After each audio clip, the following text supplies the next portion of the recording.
گوش و فرمان سربازانه بالا باشه پیش درمان سرم بالا باشه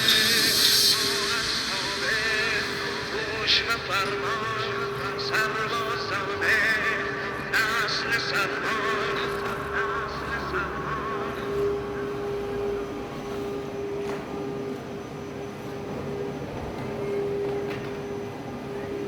صبح بود که طوفان شروع شد، جریان رودهای خروشان شروع شد.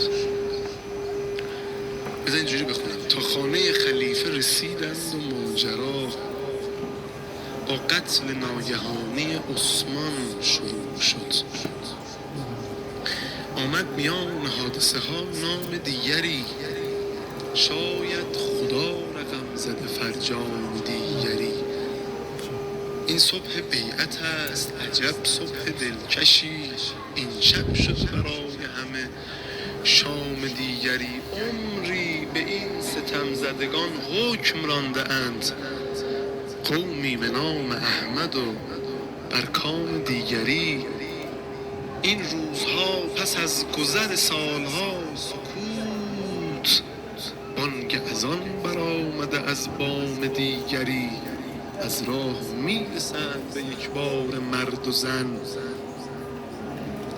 از راه میرسند به یک بار مرد و زن. ابلیس نیز آمده با دام دیگری.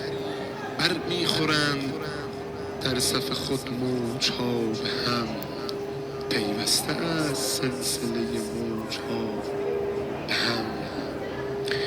آمد علی به دیدن مردم، چه شد؟ این سالهای سال سکوت، این زمان چه شد؟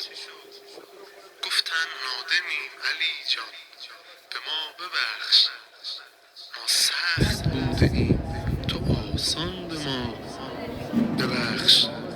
با دست و زمستان نمی شود این زخم، جز به دست تو درمان نمی شود. گفتند و گوش کرد و شنیدند هرچه گفت، فردا شد و به واقعه دیدند هرچه گفت. فردا شد و وصی پیامبر خلیفه شد، فردا شد و زمان عمل بر وظیفه شد.